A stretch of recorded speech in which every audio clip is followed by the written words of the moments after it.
Hi, I'm Koushik, and today I'll be talking about QuasaR, the world's first camera-powered wearable wellness coach. So let's go back a few years to when my friend Emma was a triathlete in her high school days. She's now a graduate student right here at Trinity College, Dublin, and she decided to run in this year's Dublin Marathon. So she hadn't been training for quite a few years. So when she went to the university coach, he suggested that she increase her cardiac and respiratory endurance. But when she actually started training, she had no way of measuring how fast she should run or how fast she should run every time she trained. So when she came to me for advice, I suggested that she buy a Fitbit, but that could only measure her number of steps, and thus it measured her activity and not her health or fitness information. Our solution for Emma and for people like Emma is QuasaR. QuasaR is a personal wearable wellness coach that can improve your health by increasing your cardiovascular as well as your respiratory endurance while reducing your stress as well as your obesity. It can do this by measuring with clinical grade accuracy your heart rate variability, your respiratory rate, and your blood oxygen saturation.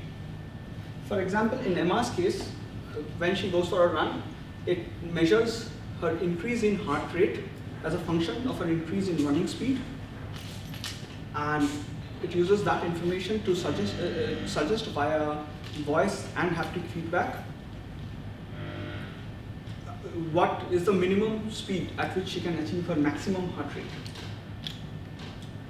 Similarly, by measuring heart rate variability, one can manage or minimize stress. By measuring respiratory rate, we can maximize respiratory endurance, and with blood oxygen saturation, we can maximize aerobic endurance. We can measure all these things using our patent-pending technology, where we use a camera as a sensor as opposed to a photodiode as a sensor, which is what most fitness trackers like Fitbit and Garmin use. This allows us to measure changes in color as opposed to change in intensity, thus giving us richer information to work with, which gives us higher accuracy. So another thing we innovated on was the product market fit. So a very common route to market is that people build these fitness devices and sell them through electronic retail chains and position them as an electronic device as opposed to a health device. So instead we partnered with sports apparel manufacturers to integrate QuasaR directly into their clothing lines, and this enables the sports apparel manufacturers to maximize user endurance, and that in turn helps maximize user loyalty and returning customers. For us, it is more beneficial because that helps us standardize the user experience in a more comprehensive manner, as well as it also reduces marketing, makes the marketing effort more concise. We also partner with running coaches because while measuring the biomarkers is an important part of the equation, it is also important to understand how changing those biomarkers affect performance. So we partner with running coaches in UK and Ireland to develop training paradigms, optimized training paradigms that can be used depending on what you hope to achieve with your exercise. So obviously, so a quick show of hands, how many of you wear or use fitness trackers on a regular basis? Okay. That, I mean, is a considerable percentage compared to most audiences. So, of course, there are a lot of fitness and health trackers out there, starting at the very cheap end of the market where you get single parameter trackers like Clothing Plus or Home Signal for 40 to 70 euro. Then there is in the 100 to 400 euro range a bunch of wristband based trackers like Fitbit, Jawbone. The commonest form factor, I would say, in the current market. But there are also very comprehensive solutions targeted at elite athletes in the 500 to 3,000 euro range, which gives much more detailed information at a much higher degree of accuracy. What we are hoping to achieve with QuasaR is to bring that degree of comprehensiveness, which was previously only available to elite athletes, and bring it to users at the ease and price point of the wristband-based trackers. So of course, I mean, while maximizing endurance or managing stress are perfectly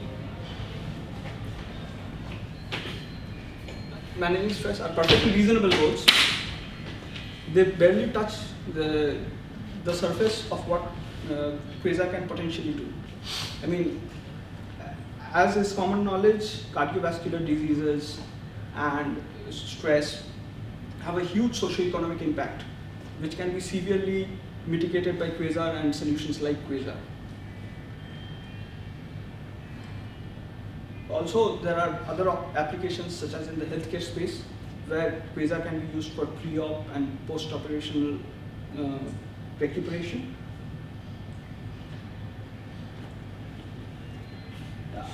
So, QuasaR in its current form obviously had a long journey in terms of how it reached its current state. I think I'll move there for this slide because it's a bit more involved.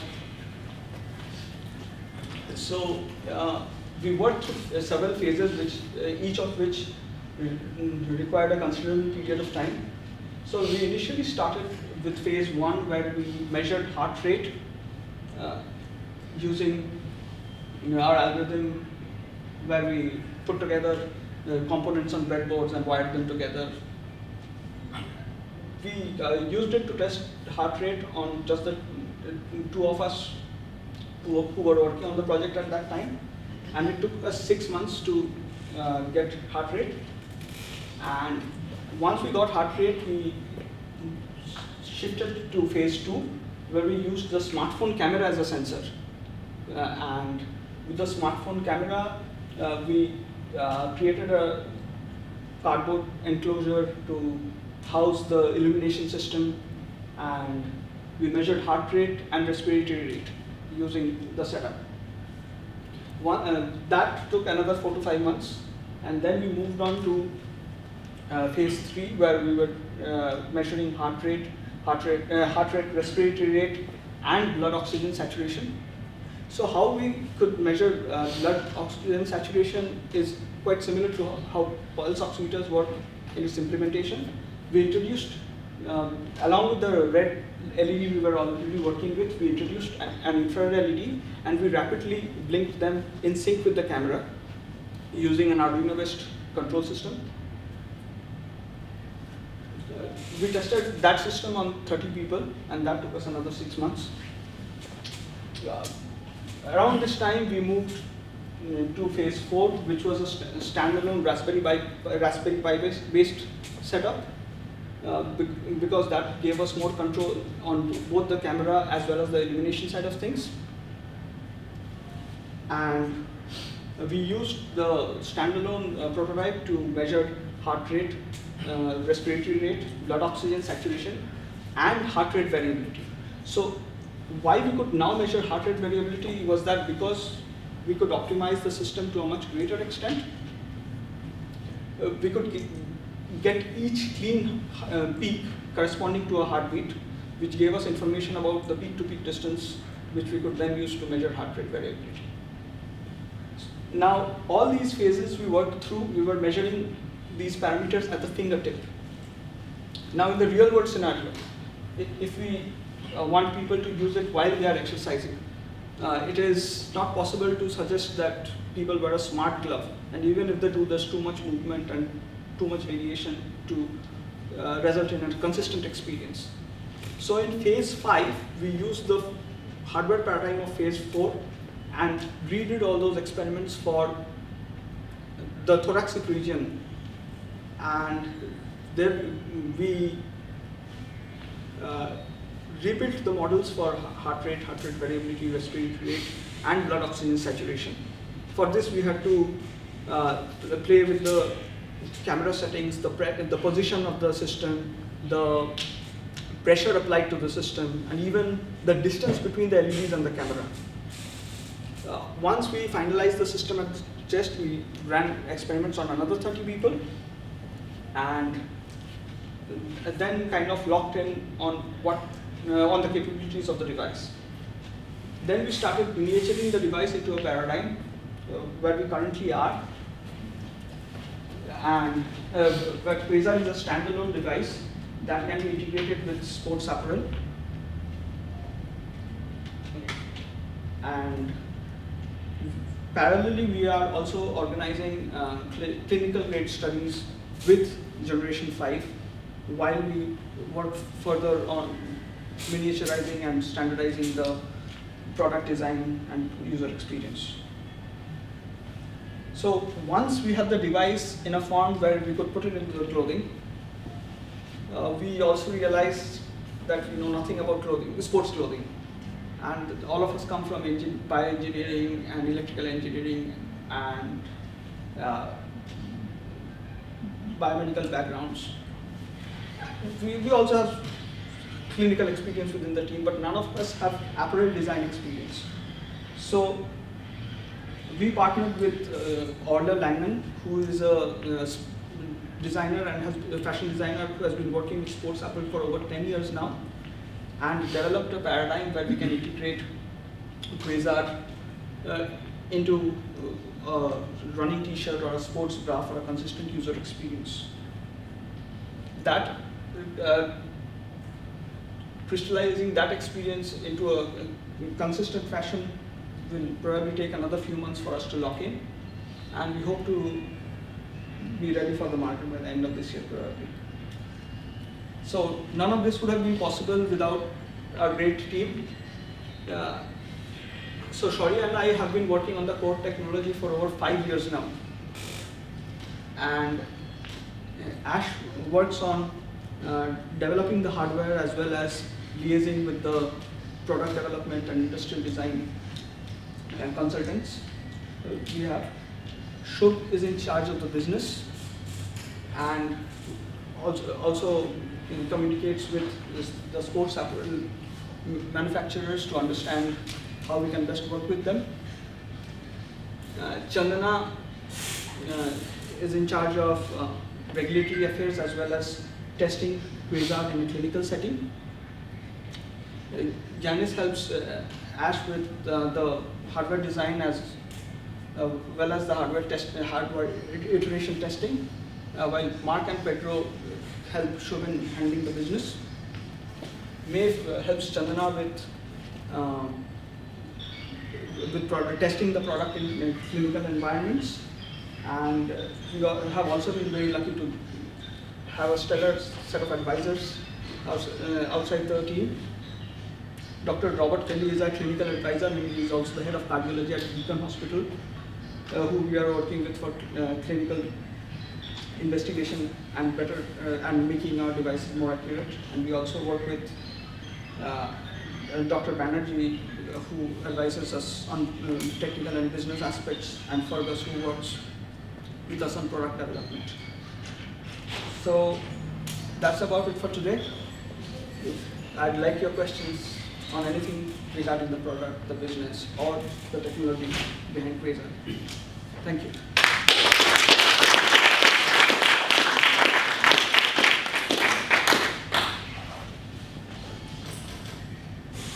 Any questions? On the technology, is Finbit or any of these other companies developing similar technology that you know of using a full spectrum camera? So there are a couple of attempts at multi-spectrum analysis, but nearly none of them use a camera. What they use is they use photodiode arrays, and those necessarily have limitations that are similar to what wristband-based trackers have. While enhancing the accuracy to some extent, the results just fall apart once people actually start moving or running. At rest, they are perfectly fine, but that does not satisfy the use case that we're looking to fulfill. question as well. So your current generation is based on the Raspberry Pi. No. Or move beyond that into something else? So we have been building our own boards for the latest iteration, and we are working on miniaturization right now. So currently this is based on the current, sorry, so this current generation is based on an NXP based platform. Okay. And we are investigating other opportunities to further reduce the size as well as the power consumption of the device. So then, just if it's okay for you to say, when you get this finalized, Yes. how do you go from concept to 50,000 devices on the market? What's the next step So in that process? we are partnering with design partners, who is an industrial design and product design company, and we also have manufacturing partners in Shenzhen, China. Okay, yeah. So we hope to be able to manufacture at scale within next few months. Is it, I'm just curious, I don't know, maybe that's I not mean, the process. How difficult is it to go from concept as a general? So building a late stage prototype is difficult enough, but once you have a late stage prototype, you realize that you have to throw out a large part of what you've learned and start from scratch again. Yeah. And that has its own set of challenges. Yeah. But we have been fortunate enough to have partners who help us make the process a smoother one. The transition is much simpler if you have the right partners.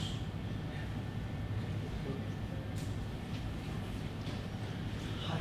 So the primary indicators that you actually measure are pulse rate, heartbeat, and temperature. Is that it? Not temperature. Okay. So we measure heart rate variability, respiratory rate, and blood oxygen saturation. Okay. So now, so the question actually is that when you're trying to mix them or use them with sportswear, Yes. right? Now, several, branded or non-branded sportswear, they themselves claim to actually affect some of these indicators. How do you, should you take into account those changes So if at the software limit or? let's say the example of a running t-shirt. If you wear a running t-shirt that changes your heart rate, Yes. No, they claim, and the point is like if it releases, muscles, if it reduces muscle strength while you're running, that is one of the claims that on average you would, let's say for the sake of argument that there is a running t-shirt that reduces heart rate by 10% Yes. by manipulating blood flow. Yes. That would have no bearing on the accuracy or the acquisition system of QuasaR, right? Because if it reduces the heart rate, it just reports the lower heart rate that we now have, and that can be used to give as much of a valid prediction on what is the optimal exercise routine. So if you have a lower heart rate because you're wearing a t-shirt, your exercise paradigm should also shift accordingly.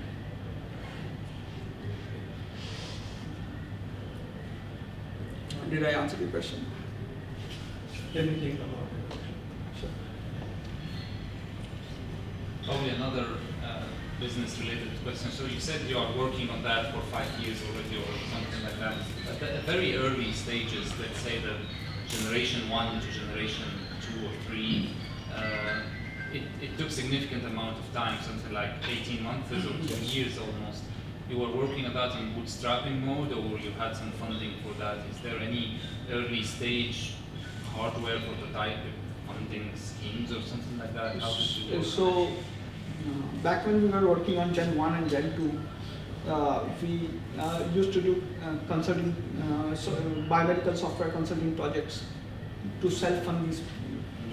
And once we had a valid proof of concept, we raised funding from NDRC. NDRC, okay. We have raised follow-on rounds since, but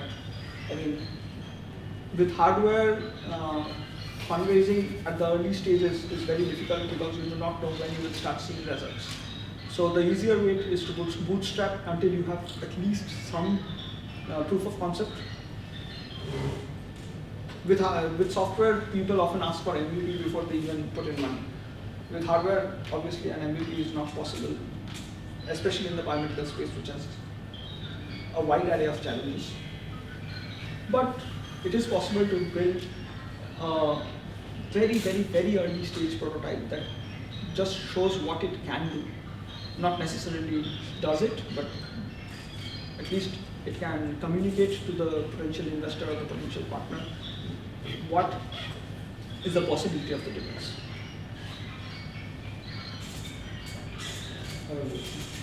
We are not allowed this. Well, yeah. If I hear you talk, then you ask questions. So in the next 6 months, what do you think is,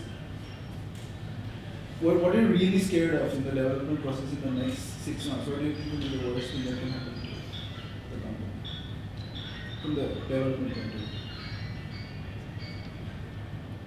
We can end up with a bunch of units that don't work. Because building hardware at scale, as I mentioned some time back to you.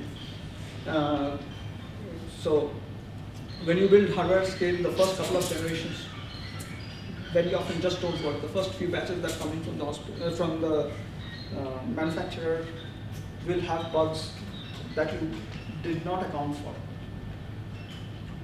And iterating that and managing cash flow to ensure that you have that degree of padding is very important. I have a follow-on question. Absolutely. So you're moving from generation 6 to production with a Shenzhen partner and a design partner as well. How difficult do you think that's going to be? Because your partner is 10,000 kilometers away. Is this going to be a big challenge for you? So, if you have the resources, it always makes sense to have somebody with boots on the ground in China. But it is not absolutely necessary. It is something that is good to have, but if you have a very clear workflow and a very clear set of milestones and checks and balances and sufficient cash flow, then that is not necessarily, so turnaround time is a critical component of planning whether you need somebody on the ground. So if you're willing to wait for each iteration to come back. So OnePlus CEO gave an interview, I think, just before the launch of the latest phone, and they said that in Shenzhen, people iterate hardware in the same manner in which people in the valley iterate software. So you send in a design in the morning and you get a CNC machine unit the next morning. That would not be possible if we are based entirely in Ireland. But we have to ask ourselves whether that is the best use of our resources. So, following on, because I'm just genuinely interested in the process of getting from prototype to hardware. You're choosing a Shenzhen partner. Do you look at Irish partners? Because I know we have Flex and Cork, we've got companies that can actually go and build these. So, in the initial stages, for very low volumes, Irish partners may make sense, but most of our sports apparel manufacturers have Asian manufacturing units. So even if we develop and build the units in Ireland, we would still have to ship those thousands of units back to Asia, either to Thailand or Bangladesh or India or China. That is where all the clothes get built. So it does not necessarily make a lot of sense for us. And it is also not very cost effective once we hit scale.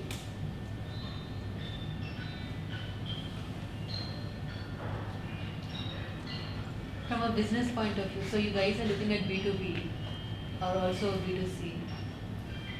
So this is necessarily a B2B2C model because we are targeting consumers as the end of our value chain who actually use the products, but we will directly be selling to sports apparel manufacturers.